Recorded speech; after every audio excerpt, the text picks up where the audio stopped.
Hi guys, how are you? How are you doing in maths? आप लोग math की preparation अच्छे से कर रहे होंगे। साइंस, एसएसटी, जितने भी आपके हर्डल्स थे सभी पार हो चुके हैं, सिर्फ बचा है आपका मैथमेटिक्स।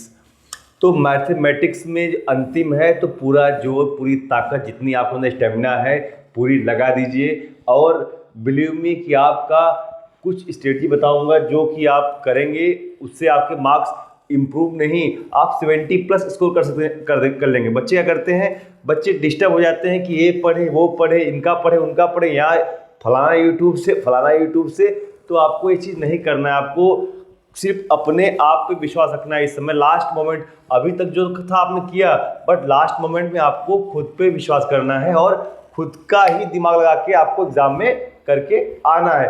तो श्री राम क्लासेस में स्वागत है आप सब बच्चों का। और हम देखने जा रहे हैं कि target 80 of 80 with these strategies. हम एक कुछ, अब मैंने 5 पॉइंट्स बनाया हुआ है जो आपके लिए क्या है, 80 में 80 लाने में मददगार होंगे, आपके लिए हेल्पफुल होंगे।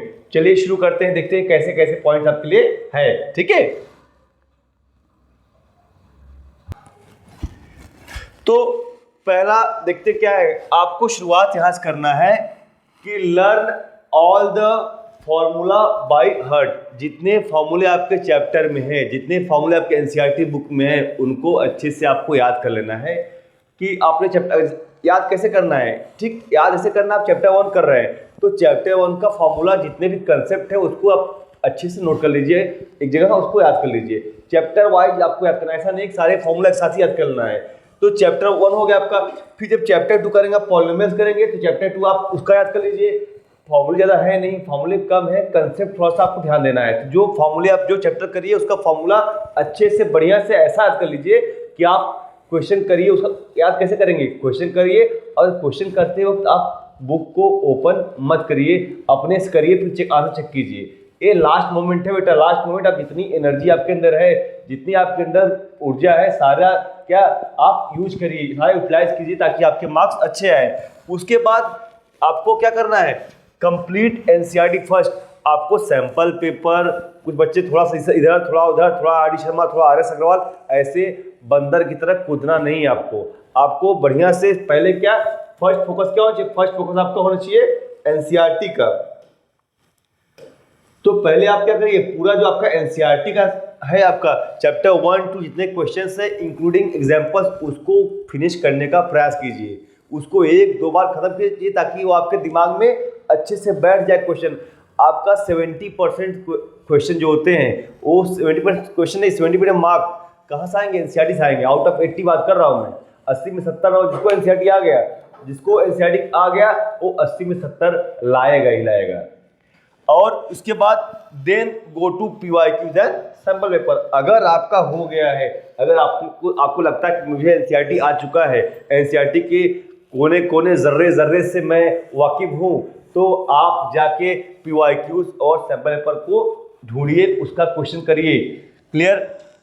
और सबसे इंपॉर्टेंट चीज जो बच्चे करते हैं कि उनका यूट्यूब चैनल देख लिए, आपको जहां डाउट हो वहां पे आप यूट्यूब का इस्तेमाल करिए लास्ट मोमेंट में। नहीं तो क्या होगा कि डोंट लर्न न्यू ट्रिक्स। आपको कोई नया ट्रिक, कोई नया फॉर्मूला, जो फॉर्मूला में पढ़ा हुआ है, जो फॉर्मूला आपके एनसीईआरटी में दिया हुआ है, उसी फॉर्मूले में चलिए आप लोग, नहीं क्या कंफ्यूज जाएंगे आप लोग। तो कोई भी नया ट्रिक, नया फॉर्मूला आपको नहीं सीखना है, जो आपको आता है उसी पे जाना है। जो टीचर है, टीचर अलग होता है, टीचर को कई चीज़ें आती है, तो टीचर आपको बताते हैं ऐसे कर लो, ऐसे ऐसे कर लो, लेकिन ऐसे आपको नहीं करना है। आपको जो ट्रिक बताया गया है शुरू से, जो आपने 1 साल में सीखा है, उसका रिजल्ट देने का समय है, तो 1 साल में जो सीखा है उसका आप यूज कीजिए। कोई नई ट्रिक्स, नया चीज़ें आप 11 तारीख के बाद सीखना, ठीक, मोस्ट वेलकम है, बट अभी नहीं। एंड जब आप पीवाईक्यू और सैंपल पर करिए तो क्या कीजिए, keep record of repeating type question. आप जब पीवाईक्यू करना, ऐसा नहीं करना पीवाईक्यू करते रहना, नहीं, आपके पास टाइम है नहीं, आप 2 से 3 सैंपल पेपर सॉल्व कर सकते हैं। तो जब आप पीवाईक्यू या सैंपल पेपर सॉल्व कीजिए, या देखिए उसको, नहीं टाइम देखिए तो समझिए कि कौन से क्वेश्चन रिपीट हो रहे हैं। जैसे आपका आता है प्रूव दैट √3 √2 इज इरेशनल, तो वो क्वेश्चन आपका हर बार आता है। आपका स्टैटिस्टिक्स क्वेश्चन हर बार आएगा, मीन मीडियन मोड का।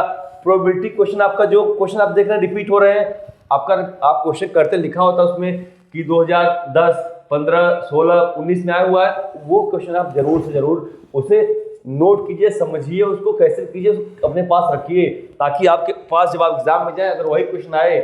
होता क्या बेटा ना, जब हम एग्जाम में बैठते हैं तो जो क्वेश्चन हमको नहीं आता है, अगर कोई क्वेश्चन हमको नहीं आता है वो छूट जाए तो कोई दिक्कत नहीं, लेकिन जो क्वेश्चन हमारे आँख के सामने गुजरा होता है, जो हम एक बार देखे होते हैं और थोड़ा सा देखते हैं, फिर जब एग्जाम में आता है तो हमें पछतावा होता है कि थोड़ा सा और क्यों नहीं देख लिया। तो ऐसा नहीं कीजिए कि आपको पश्चाताप हो, आपको पछतावा हो कि थोड़ा सा और क्यों नहीं किया। जो करिए सॉलिड करिए, जो करिए सॉलिड करिए, तो आपका आया तो कर दिया। ऐसा नहीं कि सब कुछ करना है। अगर एनसीईआरटी में भी 1-2 चैप्टर आपका रह गया है उसको भी लेकर टेंशन नहीं लेना है, क्योंकि उसके टेंशन में जो आपका हुआ है वो भी नुकसान हो जाएगा। तो जो आपको आता है सिर्फ उतना ही अच्छे से पढ़िए। 1-2 चैप्टर नहीं होगा तो भी आपके 75 मार्क्स आएंगे ही आएंगे, 70 प्लस रहेगा ही रहेगा। बट अगर आप उसके चक्कर में पूरा छोड़ोगे तो आपका कंफ्यूज रहोगे, डिस्टर्ब रहोगे, तो आप एग्ज़ाम में इधर का उधर लिख के चले जाओगे। और आप जब एग्ज़ाम बैठिए तो आप टाइम लिमिट का ध्यान दीजिए। आप एग्ज़ाम बैठिए, जो क्वेश्चन आपको आते हैं उसको अच्छे से करिए बढ़िया से। और पहले आप लोग इस जो आपके ट्रिक बताई गई इसको आप फॉलो कीजिए। और आप आज अभी टाइम है आपके पास, आपने पढ़ लिया होगा तो उसको फॉलो कीजिए। इधर उधर के वीडियो यूट्यूब से नई ट्रिक्स ऐसा वैसा सीखना बंद करें, अपने ऊपर फोकस करें, जो चीज़ें आती हैं उसको रिवाइज करें। क्लियर? तो चलिए मिलते हैं नेक्स्ट वीडियो में। आपके लिए अच्छे से पढ़ाई कीजिए। Best of luck for your exam. Clear? नमस्कार।